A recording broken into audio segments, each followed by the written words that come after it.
Olá, eu sou Ana Baldrin, sou aluna do curso de Engenharia Agronômica da UENG de Frutal. Vou apresentar a vocês que estão acompanhando ao 17º Congresso Nacional do Meio Ambiente o meu trabalho, que é sobre a avaliação da qualidade da água de um sistema hídrico contíguo a uma área fertirrigada por dejetos suínos.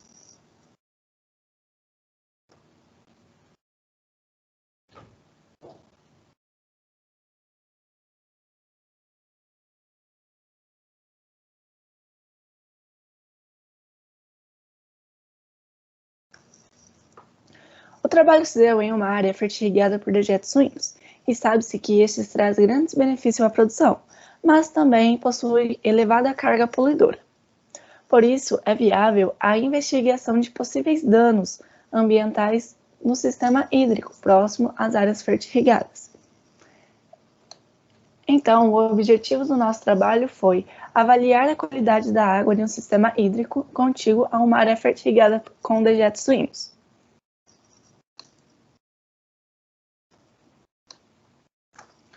O estudo ocorreu na Fazenda Douradinho, localizada no município de Frutal, Minas Gerais. Ele ocorreu em 3 períodos, em outubro de 2017, em agosto de 2018 e em dezembro de 2018. As amostras foram coletadas em 3 pontos, sendo a P1, a montante, a P2, o ponto central onde ocorre os descartes dos dejetos suínos, e a P3, a jusante. Foram mensurados valores de temperatura, pH, condutividade elétrica, turbidez da água e oxigênio dissolvido através de uma sonda multiparâmetros, a Oriba U50. Já a contagem de coliformes termotolerantes foram mensurados através de uma técnica de tubos múltiplos em meio a 1.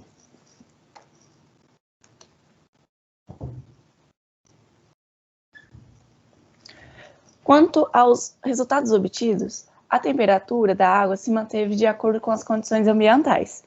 Já o pH se manteve entre 6 e 7 em todos os pontos.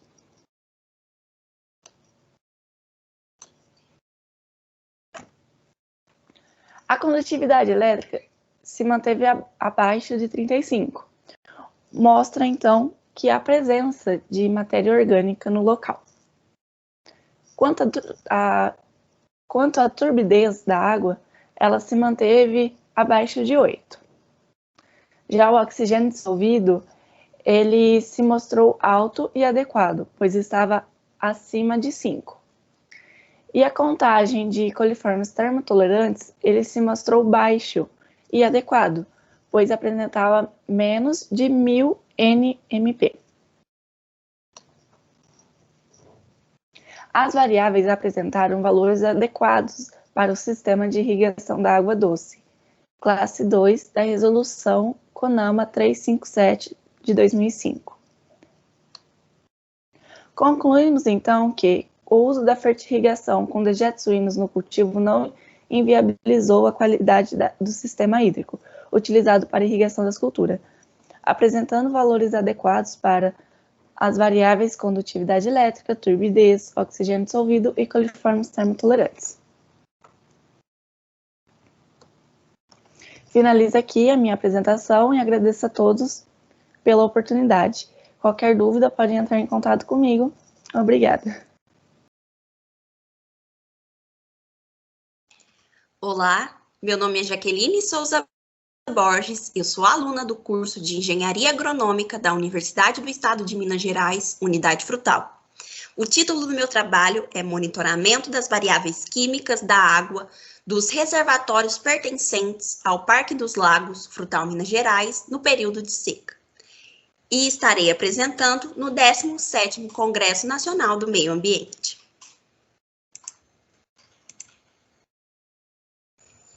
Os parques urbanos, eles trazem contato com a natureza, lazer e melhoram a qualidade de vida das pessoas que moram nas grandes cidades. Além disso, eles purificam o ar, auxiliam no microclima e trazem interações sociais. Além das áreas verdes presentes nesses parques, temos os lagos rasos ou reservatórios. No período de seca, é comum que aconteça a diminuição do nível de água desses reservatórios. Essa diminuição acarreta em mudanças nas variáveis físicas, químicas e biológicas. Uma dessas mudanças é na concentração de nutrientes presentes na água. O nitrogênio e o fósforo são muito importantes para os seres vivos, pois participam do metabolismo, além da formação de proteínas. Mas eles, em excesso, podem acarretar na eutrofização do meio. Por isso, o nosso objetivo é monitorar os nutrientes da água de 3 reservatórios urbanos que compõem o Parque Leda Campos Borges no período de seca. Aqui nós temos uma foto aérea do Parque Leda Campos Borges, situado na cidade de Frutal, Minas Gerais, onde mostra seus 3 reservatórios em sequência. Os reservatórios, eles têm sistema de fluxo contínuo, onde a água de um reservatório escoa para outro. A água desses reservatórios provém do escoamento da chuva e da nascente, mas durante o período de seca, com a falta de chuvas, a nascente não consegue suportar todo e encher os reservatórios, por isso acontece a diminuição no volume de água. Nós fizemos coletas mensais de abril a setembro de 2019, coletando 2 pontos em cada viveiro, um na entrada e um na saída. Uma observação é que no ponto 3, no segundo viveiro, há uma grande quantidade de macrófitas aquáticas presentes ali. Nós coletamos a água utilizando frascos de polietileno de 500 ml. E para determinar nitrito, nitrato, nitrogênio amoniacal total, ortofosfato e fósforo total, nós utilizamos o método colorimétrico com espectrofotômetro. Também coletamos os valores in loco de pH utilizando a sonda Oriba U50.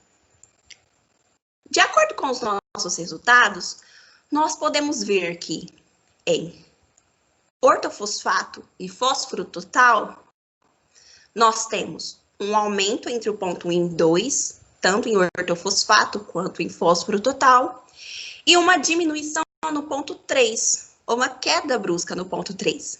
Essa queda se deve àquelas macrófitas aquáticas que se encontram ali.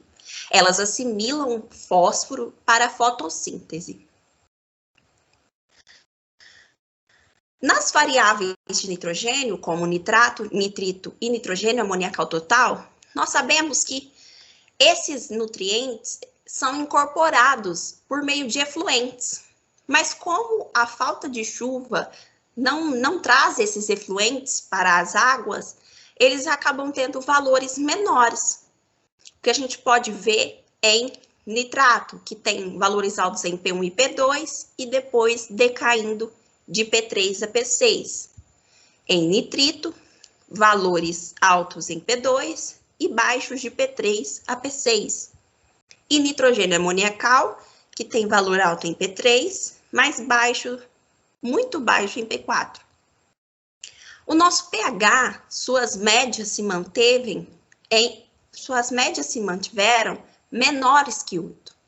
Isso significa que a forma de amônio presente na água é a forma NH4.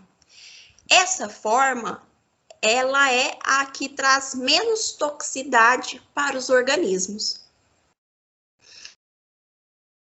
Todas essas variáveis químicas, o ortofosfato, fósforo total, nitrito, nitrato, nitrogênio amoniacal total, elas foram comparadas com a resolução do CONAMA, resolução 357 de 2005, que classifica águas doces lênticas.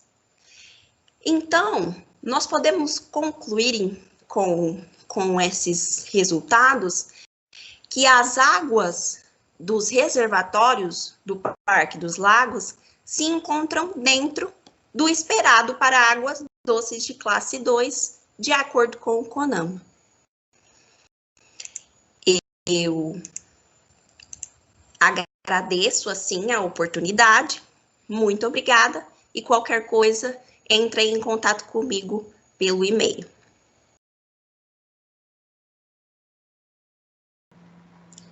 Meu nome é Heitor Lemos Martins, sou mestrando em Ciências Ambientais pela Universidade do Estado de Minas Gerais, Unidade Frutal. O título do meu trabalho é Caracterização de rotífera em 3 lagos urbanos conectados, que será apresentado no 17º Congresso Nacional do Meio Ambiente. Dentre os meios de monitoramento ambiental nos sistemas aquáticos, nós temos a utilização de organismos, os quais são utilizados devido à sua sensibilidade às alterações ocorridas no ambiente. Os rotíferos, por possuírem características como reprodução por partenogênese, curto tempo de desenvolvimento e estratégia de dormência, eles podem responder rapidamente a essas variações ambientais. Além disso, eles são considerados como oportunistas, por poderem se adaptar às diferentes condições ambientais, promovendo alterações na estrutura da sua comunidade. Diante disso, o objetivo do trabalho é verificar se a composição da comunidade de rotífera apresenta diferença entre os 3 lagos urbanos e entre os pontos dentro de cada lago, os pontos amostrais. Também verificar se as variáveis abióticas serão fatores determinantes para modelar a comunidade de rotífera. Bom, a metodologia. A área de estudo, ela se encontra em Frutal, Minas Gerais, no Parque dos Lagos, onde as coletas foram realizadas de maio a setembro de 2019.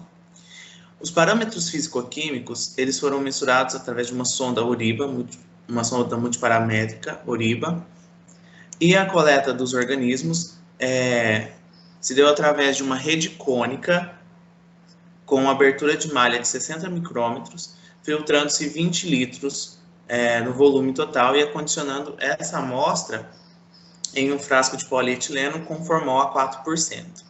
A contagem de indivíduos foi realizada sobre microscópio óptico, com auxílio de uma câmara de Sedgwick-Rafter, contando 1 ml, e a contagem se deu do 100º indivíduo da espécie mais abundante.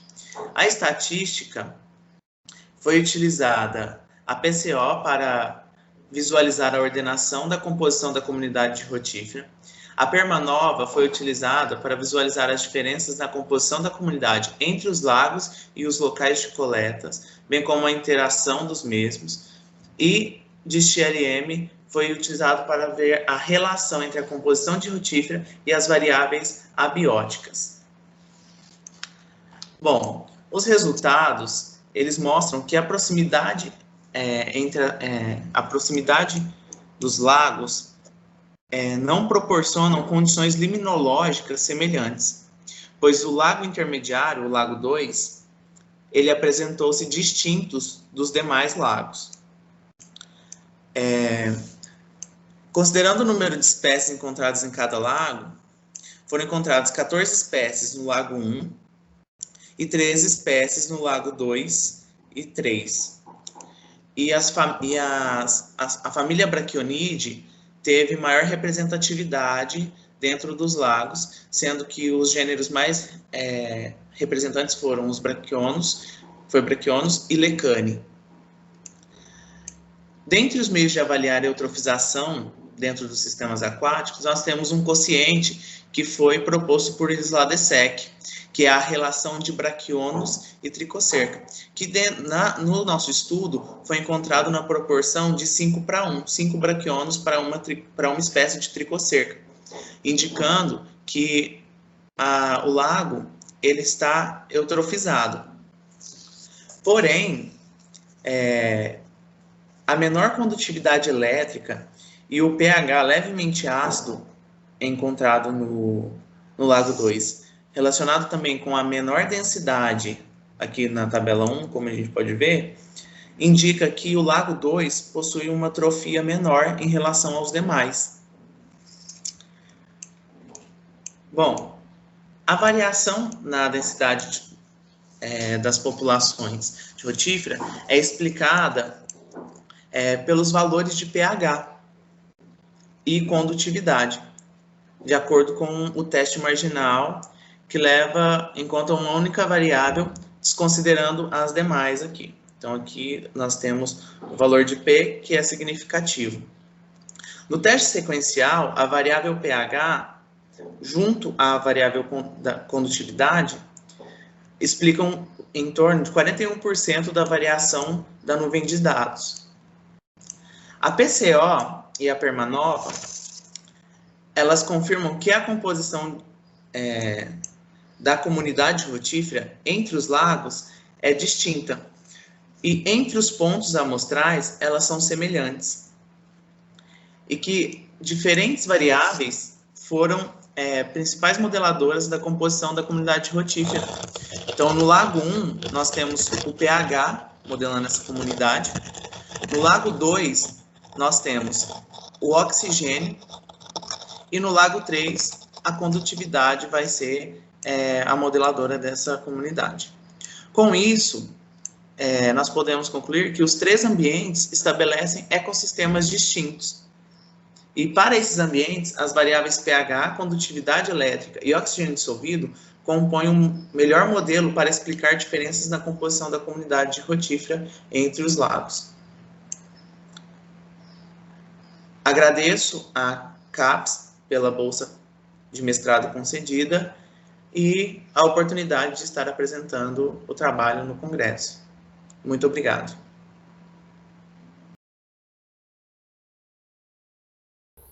Olá, meu nome é Fernanda Marques dos Santos, eu estou no último ano de Engenharia Ambiental na Universidade Federal de São Carlos, no campus Lagoa do Sino, e eu vou apresentar o trabalho Simulação Hidráulica de uma rede de coleta de esgoto sanitário do município de Campina do Monte Alegre para o 17º Congresso Nacional do Meio Ambiente. Bom, o nosso trabalho ele teve como foco a área de hidráulica, mas mais especificamente o assunto de esgoto sanitário, que é o serviço de saneamento básico mais deficiente do Brasil. O Brasil ele possui indicadores críticos quando se trata sobre cobertura do sistema de esgotamento sanitário, principalmente devido ao crescimento desordenado das cidades. E é por esse motivo que é de extrema importância que cada vez mais estudos sobre esse assunto sejam realizados e que os dimensionamentos das redes coletoras sigam as normas com o intuito de mitigar tanto os impactos econômicos como socioambientais, além de visar uma melhora de qualidade de vida da população. Portanto, o objetivo desse trabalho foi analisar por meio de uma simulação computacional a qualidade do serviço de coleta e afastamento de esgoto prestado pela concessionária de saneamento do bairro denominado Núcleo Capaúva, localizado na cidade de Campina do Monte Alegre, no sudoeste paulista. A nossa metodologia ela foi baseada na rede de esgoto que está em operação e foi fornecida pela concessionária responsável. E também nos baseamos na norma brasileira 9649, de 1986, a qual discorre sobre projetos de rede coletora de esgoto sanitário. Além disso, foram utilizados o software SWIM para simular o comportamento hidráulico da rede e o software Google Earth, o qual utilizamos para pegar a imagem de fundo. Em seguida, nós analisamos duas condições que se relacionam e são exigidas pela norma, a velocidade máxima e a lâmina líquida. A simulação ela foi realizada em início com 480 habitantes e final de plano com 1.600 habitantes. Esses valores foram previstos de acordo com o projeto de loteamento urbano do Núcleo Capaúva, onde foi estipulado que a capacidade máxima de habitantes em 20 anos seria de 1.600 habitantes. Após essas simulações, nós comparamos os resultados com a norma e analisamos a relação entre os dois critérios. Como resultado das análises, nós montamos uma tabela com todos os trechos e seus respectivos valores de velocidade máxima e lâmina líquida. A partir dessa tabela, nós criamos dois gráficos. O primeiro, comparando as velocidades máximas nos dois planos e em todos os trechos, e o segundo, comparando os valores de lâmina líquida nos dois planos e em todos os trechos. A partir do primeiro gráfico, foi possível afirmar que as velocidades dos trechos em ambos os planos estão de acordo com a norma quanto ao seu valor máximo, a qual determina que seja de 5 metros por segundo, evitando assim a ocorrência do regime supercrítico e garantindo principalmente a integridade das superfícies internas das canalizações. Porém, em alguns momentos, a velocidade ela atinge valores extremamente baixos, próximos a zero, não garantindo a prevenção e nem atende aos parâmetros de tensão trativa, ou seja, a autolimpeza dos condutos. Já em relação à lâmina líquida, a qual, de acordo com a norma, deve operar como condutos livres com no máximo uma lâmina de água igual a 75% do diâmetro, em ambos os casos, os condutos passaram de operação livre para forçada em determinados momentos, e a maioria dos trechos operou com um valor de lâmina líquida acima do permitido, sendo que apenas 7 trechos não ultrapassaram esse valor. Quando nós comparamos as condições de velocidade máxima e lâmina líquida, notamos uma relação, pois quando a lâmina líquida está abaixo dos 75% do diâmetro, a velocidade aumenta. Isso ocorre em virtude da diminuição da área molhada. Por exemplo, no trecho 911, em cenário inicial, ele apresenta uma velocidade máxima mais alta dentre todos os trechos, de aproximadamente 3,89 metros por segundo, enquanto a sua lâmina líquida é a mais baixa. Por outro lado, quando a lâmina líquida está operando em 100% do diâmetro, como por exemplo o trecho 30-31, a velocidade máxima é a mais baixa de todos os trechos, aproximadamente 0,23 metros por segundo. Com base nas análises, nós concluímos que apenas os limites de velocidade máxima enquadraram-se nos critérios estabelecidos pela norma. E os resultados iniciais, eles apontam a necessidade de adequação da rede coletora de esgoto do bairro do Capaúva. E nós ainda aconselhamos a utilização de ferramentas computacionais e simulação combinadas ao dimensionamento, não apenas na previsão do comportamento hidráulico a priori, mas também na operação da rede a posteriori. E por fim, eu quero agradecer a todos os integrantes do meu grupo, em especial o professor Jorge, que sempre acreditou no nosso trabalho e sempre nos guiou muito bem. E em nome do grupo, eu agradeço ao UFSCar e o 17º Congresso Nacional do Meio Ambiente. Obrigada! Olá, eu sou o Felipe Zengi da Costa, sou aluno de graduação em Engenharia Civil na Universidade Federal de Mato Grosso do Sul e apresentarei o trabalho Hidrodinâmica de Cavidades Laterais Vegetadas no 17º Congresso Nacional do Meio Ambiente. Esse projeto foca no estudo de zonas mortas, que podem ser formadas naturalmente através de cavidades laterais, sendo esta o foco de estudo, mas também antropicamente, a exemplo de campos de Grone e diques transversais. No ponto de vista ambiental, as zonas mortas exercem o papel de colchões, que absorvem parte da energia do escoamento e, com isso, elas proporcionam a retenção de sedimentos, a proteção de margens de rios e o refúgio para organismos que se desenvolvem em águas mais calmas. A menor magnitude de velocidade proporciona o crescimento de vegetação, essa que altera o escoamento e as trocas entre a região inalterada e a zona morta, impactando ainda na distribuição das velocidades da região. A pesquisa em zonas mortas vegetadas é um assunto recente e ainda há campo para que novas metodologias de estudo sejam testadas. Dessa forma, compreender a relação de escoamento com a vegetação nos permite avaliar o benefício ao ecossistema. Assim, o nosso objetivo foi avaliar se a representação da vegetação através de um meio poroso é válido para escoamento em cavidades laterais.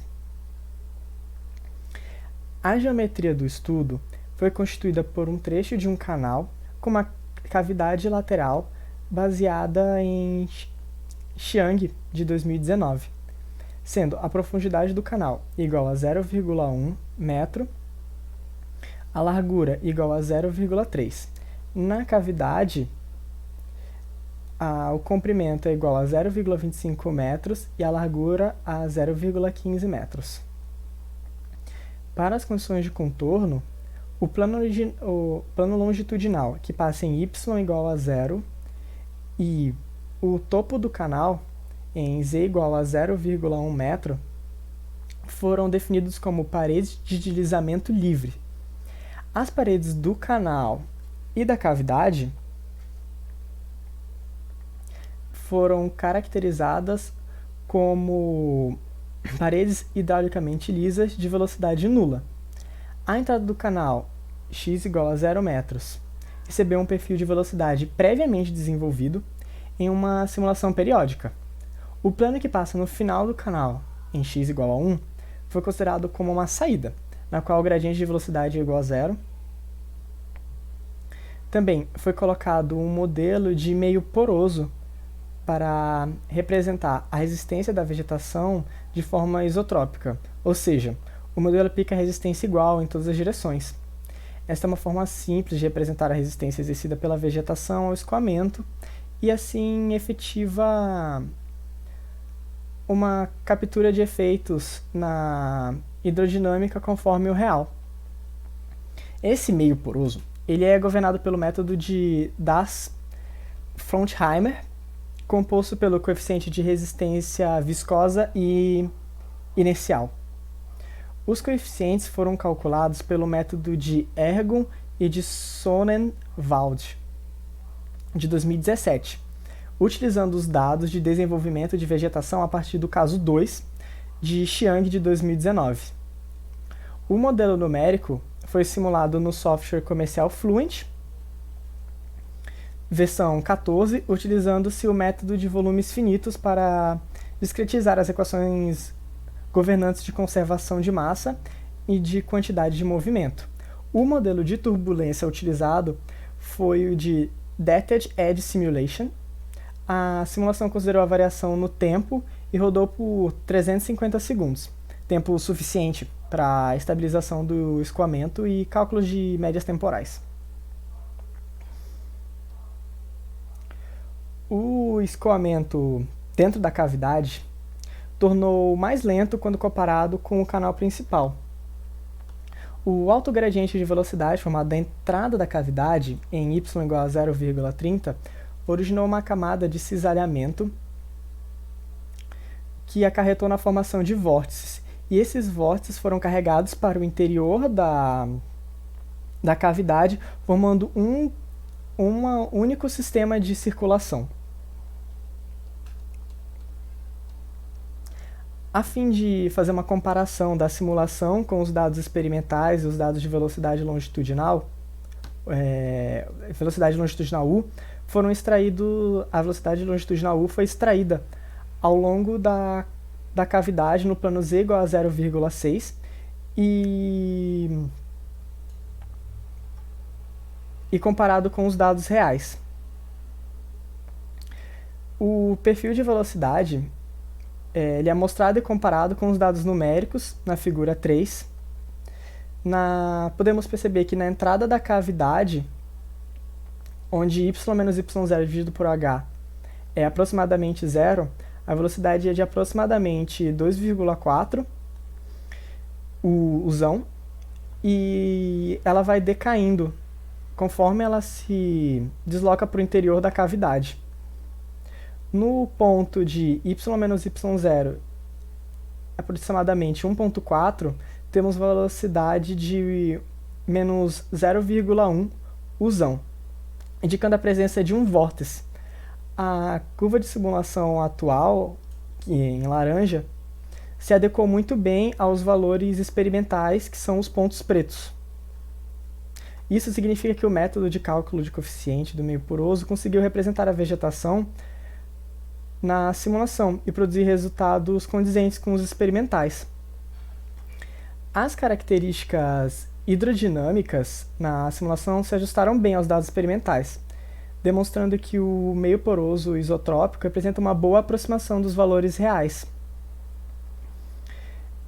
Ou seja, a metodologia funciona, cumprindo com o objetivo de modelagem mais simples e assim pode ser utilizado em estudos complementares a cavidades laterais, como na avaliação de projetos de margens, de rios, criação de regiões onde as espécies que precisam de ambientes mais calmos possam viver, ou mecanismos de contenção de contaminantes.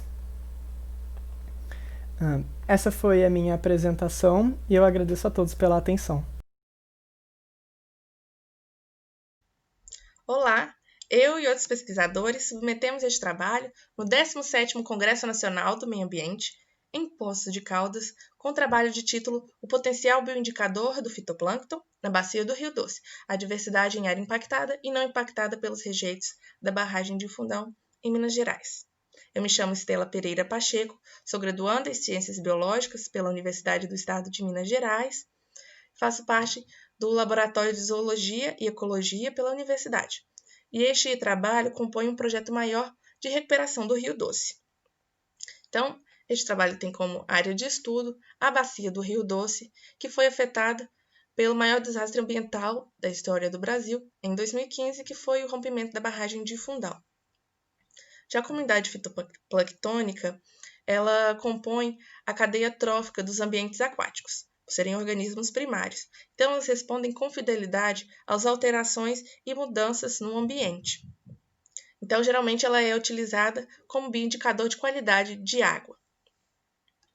Já o nosso objetivo é avaliar o potencial bioindicador da comunidade fitoplanctônica, fazendo uma comparação na área não impactada pelo rejeito, que foi a subbacia do Rio Santo Antônio, com a subbacia do Rio Piranga, que foi afetada pelo rejeito.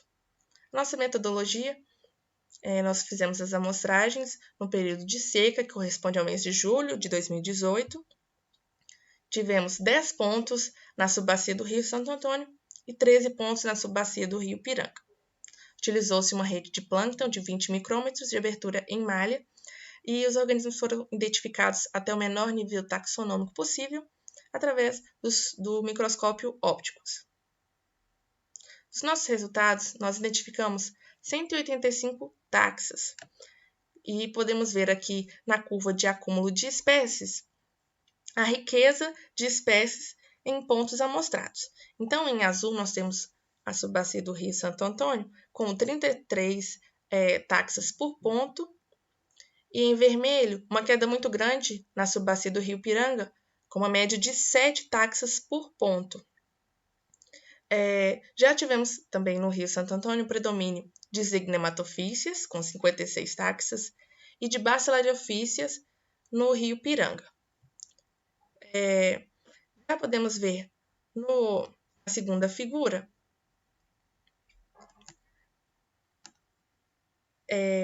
as similaridades sobre as estruturas de comunidade, tanto espécies e abundâncias em cada ponto. No Rio Santo Antônio, temos a abundância e a espécie distintas entre si. Já no Piranga, a diversidade é muito menor, já que podemos ver que cada ponto que está em vermelho está muito próximo entre si. Então, nós temos uma diversidade muito pequena, comparado ao Rio Santo Antônio, que apresentou uma heterogeneia espacial bem elevada. Já os resultados sugerem que o Rio Piranga pode ter sido afetado negativamente pelo rejeito, e a diversidade alfa e gama indica melhores condições no Rio Santo Antônio, que tem grande potencial para compor uma área de referência na bacia do Rio Doce, devido à sua riqueza fitoplanctônica. Então, essas foram as nossas referências utilizadas. Agradeço muito pela oportunidade de poder ter vindo aqui apresentar o nosso trabalho. Nos vemos numa próxima. Até lá! Olá, me chamo Maria Eduarda Gonçalves de Jesus, sou graduanda do curso de Ciências Biológicas pela Universidade do Estado de Minas Gerais, faço iniciação científica no Laboratório de Limnologia, Ectoxicologia e Ecologia Aquática no Instituto de Ciências Biológicas da UFMG. Eu, juntamente com outros pesquisadores, submetemos um trabalho no 17º Congresso Nacional do Meio Ambiente de Poços de Caldas, intitulado Avaliação do Impacto Ambiental do Rompimento da Barragem de Fundão sobre a Comunidade Zooplanctônica do Rio Doce e seus afluentes. Este trabalho compõe um projeto maior de recuperação do Rio Doce. A pesquisa teve como estudo na área do Rio Doce, onde ocorreu o grande desastre ambiental, que foi o rompimento da Barragem de Fundão em novembro de 2015.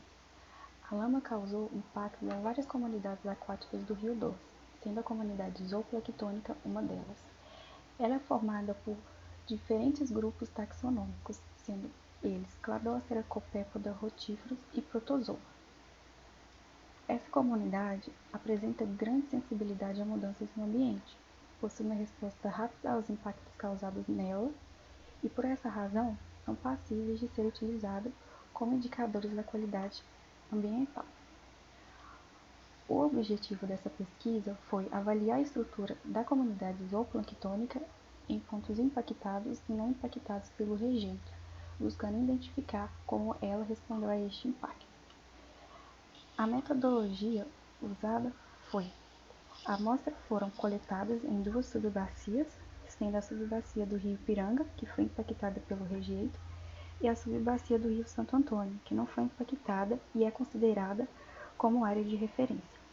Em cada ponto, 100 litros foram filtrados em redes de plâncton de 45 micrômetros de cobertura de malha e as amostras foram fixadas com formalina 4% e coradas com rosas de bengala. As contagens foram feitas sobre o microscópio óptico usando a câmara de Sedgwick-Rafter, contando 10% do volume da amostra. Os resultados obtidos foram: os 12 pontos da subbacia do rio Piranga, em conjunto, mostram menores valores de riqueza em comparação aos 4 pontos da subbacia do rio Santo Antônio. Então, essa figura nos mostra que, com apenas 4 pontos amostrados da subbacia do rio Santo Antônio, ele já nos mostra que possui uma riqueza maior do que a subbacia do rio Ipiranga, com as suas 12 amostras. Nesse gráfico ao lado, nos fala o seguinte: cada ponto desse é uma amostra e aqui é um grupo. Ou seja, aqui temos protozoários, cladócera, copépoda, rotífero e tecamelo.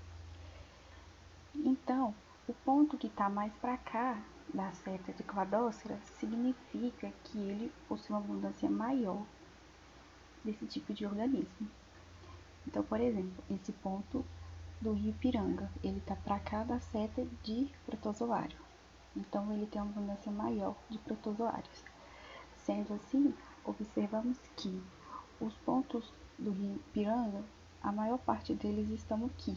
Então, eles possuem uma maior abundância de tecameba, rotífero e protozoário. Enquanto os pontos da subbacia do rio Santo Antônio está aqui e aqui, nos mostra que a subbacia do rio Santo Antônio possui uma abundância maior de cladócera, copépoda e rotífero.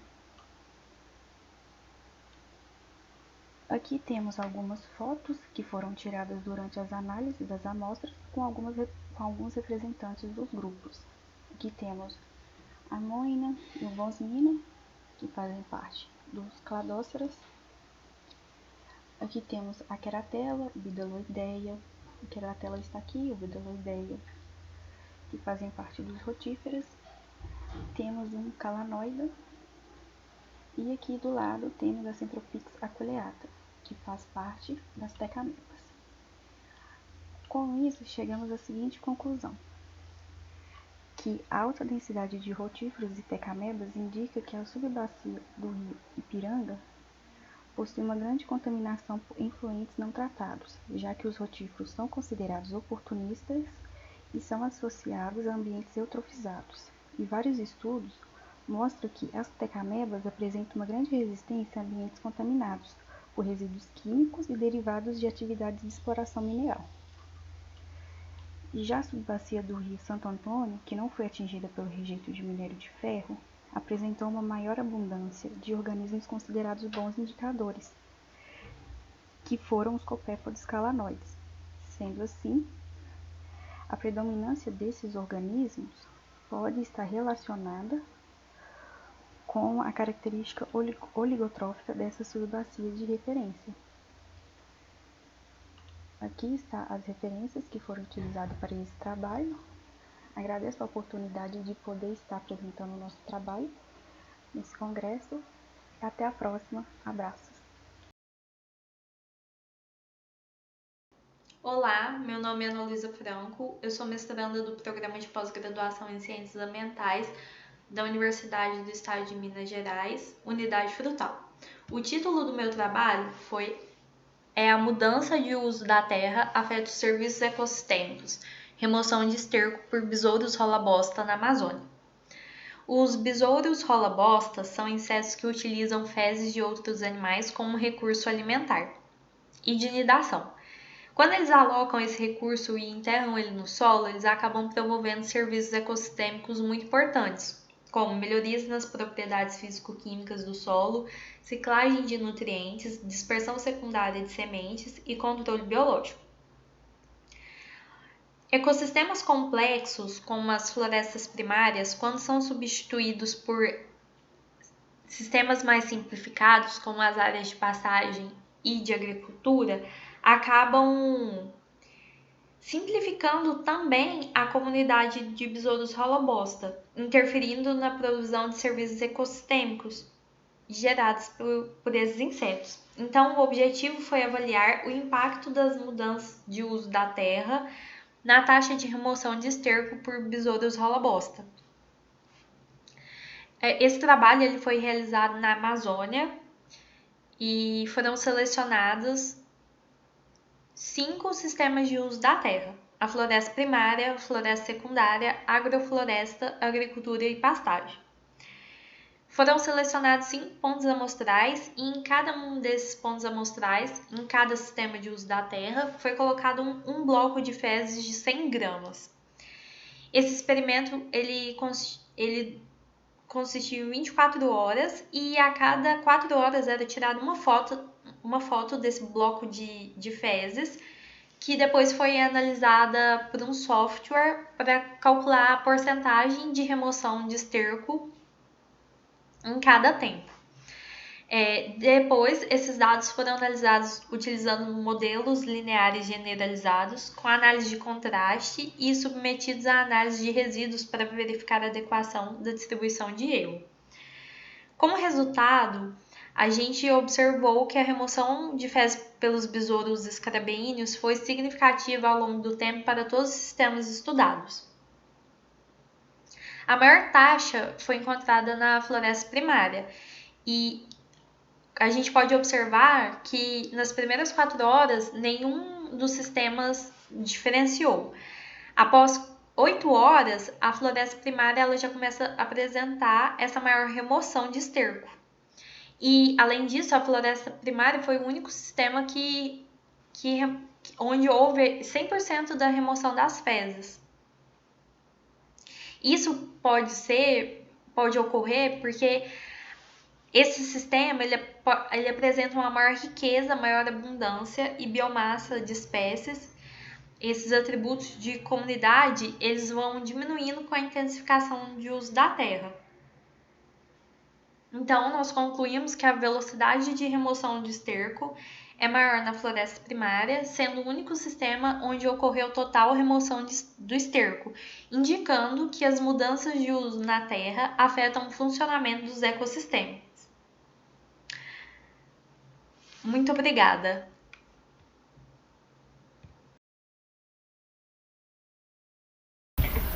Olá, meu nome é Edineide Leite Santos, sou graduanda do curso de Ciências Biológicas pela Universidade Federal de Sergipe e estagiária do Laboratório de Ecologia e Conservação da Biodiversidade. Esse trabalho foi realizado por mim, Edineide Leite Santos, por Rony dos Santos Nascimento, Thieres dos Santos Almeida e com a orientação de Juliano Ricardo Fabricante. O trabalho está intitulado como Modelagem de Nicho Climático de Calicopsis legrandi, espécie endêmica nordestina, e será apresentado no 17º Congresso Nacional do Meio Ambiente. Bom, as formações litorâneas, como a Restinga, vem ao longo dos anos sofrendo com a pressão antrópica. Pressão antrópica essa causada desde a vinda dos europeus para o país e que causa tanto a perda de ambiente como a extinção de espécies. E uma dessas espécies é a Calicopsis legrandi, uma espécie da família Myrtaceae e está categorizada como vulnerável, devido à sua distribuição restrita, que se restringe apenas para os estados de Alagoas, Sergipe e Bahia. Devido à sua distribuição restrita e sua área natural está cada vez mais diminuindo, a importância desse estudo é trazer a modelagem, que é uma ferramenta que possibilita a busca por encontrar áreas onde apresente suscetibilidade de ocorrência para a espécie. Ou seja, a modelagem de nicho climático era ir lá possibilitar a encontrar ambientes, ou seja, áreas que possuam semelhança em relação a clima para a espécie. Tendo em vista isso, o objetivo do presente trabalho foi realizar uma análise de modelagem de nicho climático para Calicopsis legrandi. A metodologia utilizada foi a coleta de pontos georreferenciados na base online do SPECILink, onde os pontos duplicados e os pontos onde se possuía erros foram deletados e, depois disso, esses pontos foram divididos, onde 50% foi dividido por treino e 50% para pseudo-ausência. A análise também mostrou o valor de AUC, que é um valor onde, quando esse valor é maior que 9, significa que a análise é satisfatória, que é a que foi encontrada para o presente estudo. As variáveis climáticas foram obtidas pelo WorldClim 2.0, o algoritmo utilizado foi o Maxent e a linguagem foi o R. Os pacotes utilizados foi o raster e o DIPL, e a função utilizada foi o ENMTML do pacote ENMTML. E para a confecção dos mapas foi utilizado o software QGIS. Os resultados encontrados foi que a espécie possui uma suscetibilidade de ocorrência variando de baixa a alta nos estados do Nordeste. Essa suscetibilidade variou desde o litoral desses estados até o agreste. A espécie também mostrou variáveis em algumas condições, como precipitação anual variando de 942 a 1969 milímetros, precipitação no mês mais seco de 28 a 79 milímetros, sazonalidade de precipitação de 26 a 68%, precipitação do trimestre mais seco de 175 a 338 milímetros, precipitação do trimestre mais frio de 239 a 681 milímetros, a temperatura média anual de 23,4 a 25,8 graus Celsius, variação diurna média de 6 a 8,7 graus Celsius, amplitude térmica anual de 9,5 a 13,5 graus Celsius.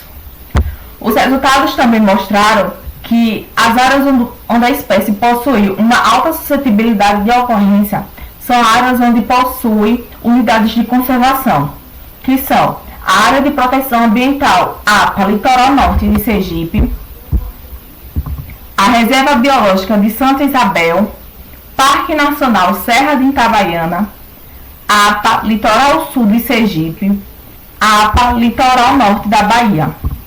Aqui, como podemos observar no mapa, as áreas em que a espécie possui uma alta suscetibilidade de ocorrência está representada por cores quentes, que é a Bahia, Sergipe, Alagoas e um pequeno trecho no Maranhão, onde esse trecho no Maranhão pode ser uma probabilidade em que ocorra uma subpopulação ali. Mas para isso precisa de estudos futuros para ser avaliado essa possibilidade, essa probabilidade, né? E as áreas onde a espécie possui uma baixa suscetibilidade de ocorrência está representada por cores frias. Vale também ressaltar que essas unidades de conservação sofrem com pressão antrópica. Pressão antrópica essa causada principalmente pelo turismo, que acaba acarretando incêndio, desmatamento, poluição, entre outras coisas. Porém, essas unidades de conservação desempenham um papel muito importante, tanto na conservação da espécie como na conservação de outras espécies. E que deve-se a construção de projetos melhores, né, futuros. Com base nisso, nossos dados sugerem que as unidades de conservação que ocorrem ao longo do litoral e região agreste de Sergipe e Bahia são as áreas mais promissoras para a realização de projetos de conservação da espécie Calycops legrandi. Aqui são as principais referências utilizadas para o trabalho. Bom dia a todos, ou boa tarde, depende da hora que essa essa apresentação foi transmitida. Eu me chamo Alexandre Fraga, sou presidente do Instituto ECO.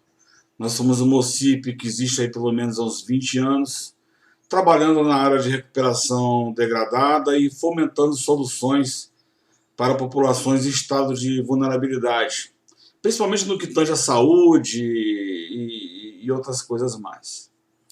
Estamos aqui hoje para apresentar o nosso trabalho intitulado Viabilidade para a implantação de wetland para o tratamento de efluentes no bairro Santa Cruz, São Bernardo do Campo, São Paulo. Bom, antes de a gente dar prosseguidade à apresentação, eu queria ressaltar, até de forma introdutória, que de um modo muito constante a sociedade humana tem usado os corpos d'água para a sua sobrevivência sem praticamente nenhum manejo ou cuidado, inclusive com o próprio ecossistema dentro da própria água. A gente observa aí o desmatamento, principalmente, a gente observa também a questão da degradação, né, das matas ciliares, do assoreamento dos rios, ou seja, uma falta de preocupação bem constante e bem abrangente no mantenimento, né, e da manutenção desses recursos que são tão importantes para a nossa sobrevivência, pois nós sabemos que a água é praticamente o sangue que corre em nossas veias, né? É um elemento de grande importância para as nossas vidas. Dessa forma, conhecendo inclusive a área do Núcleo Santa Cruz e São Bernardo do Campo, e analisando todo o histórico daquela região, conhecendo as pessoas, tendo convivência com a população, nós nos sentimos tocados em buscar para aquela região uma forma de tratamento convencional, inclusive, mas de baixo custo, que pudesse atender aquela população, né? A gente pode observar que lá não há tratamento de esgoto, os efluentes são lançados diretamente na represa, com córregos, inclusive, a céu aberto. Em alguns pontos até a gente consegue sentir até um pouco do cheiro desagradável, né? E você nota pela própria coloração da água que ali o efluente ele é bem pesado.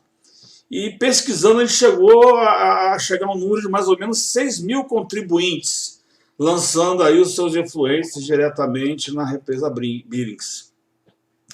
Pesquisando as possibilidades de apoiar e melhorar essa situação na região, a gente, em nossos estudos, teve conhecimento do projeto da Estação de Tratamento de Araruama, que foi uma outra wetland, e é um case de sucesso que, inclusive, trata o esgoto com o uso de macrófitas flutuantes, que são plantas, né, que acabam retirando da água toda essa matéria orgânica, né, os patogênicos também.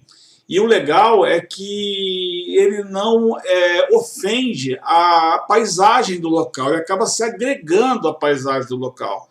E aí nós achamos, poxa, por que não apresentar isso e criar um projeto, estudar a viabilidade de implantação desse projeto nessa região? Haja vista que ela está cercada aí por florestas, é uma área rica em fauna, né, uma área muito bonita. Seria uma forma de levar uma forma de tratamento que não agredisse, inclusive, a própria ecologia da paisagem, a própria paisagem do local. Diante disso, a gente resolveu, até o objetivo do nosso trabalho, estabelecer a viabilidade da implantação desta wetland no Núcleo Santa Cruz, São Bernardo do Campo.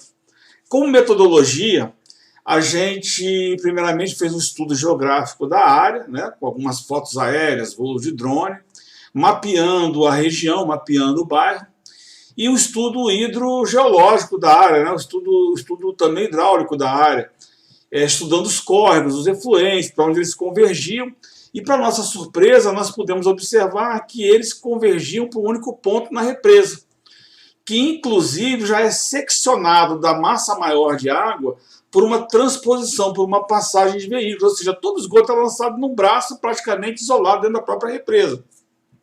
Já rico em macrófitas, só que sem nenhuma ordenação. Diante disso, A gente analisou os parâmetros físicos da água também, colhemos amostras em vários pontos, estudamos, né, com profundidade toda a região para realmente estudar a sua viabilidade. Como resultado, a gente verificou que realmente a população não tem a mínima preocupação em lançar os esgotos a céu aberto na própria represa, e que dos pontos que nós encontramos, né, dos pontos que nós estudamos, alguns nós encontramos com menos peso de poluição, né, menos tóxicos, mas encontramos também pontos mais pesados, né, com carbono orgânico total em níveis altos, pouco DBO, nitratos, encontramos até fósforos, potássio e sódio, que são características de regiões agrícolas, e lá nem agrícola nós encontramos nada que tivesse uma produção agrícola na região. Diante disso, desses estudos, da geografia, da qualidade bioquímica da represa, da eutrofização, do cenário da área de estudo e dos dados analisados, a gente chegou à conclusão da viabilidade de implantação desse projeto na área de estudo. Ele é um projeto de custo barato, a geografia já facilita a sua implantação. Bastaria apenas, né, até uma recomendação nossa, que isso fosse apresentado para os órgãos públicos e eles, desta forma, se interessassem aí realmente em estar integrando esse projeto dentro do próprio planejamento municipal. Custo barato, viabilidade geográfica, viabilidade química, tudo de bom. Realmente chegamos à viabilização do projeto. Meus amigos, agradeço a oportunidade de estar aqui apresentando esse trabalho diante de vocês. Fico aí à disposição para a gente conversar mais sobre isso, quem tiver essa vontade. E no próximo congresso, com certeza, aí estaremos juntos. Muito obrigado a todos. Abraço.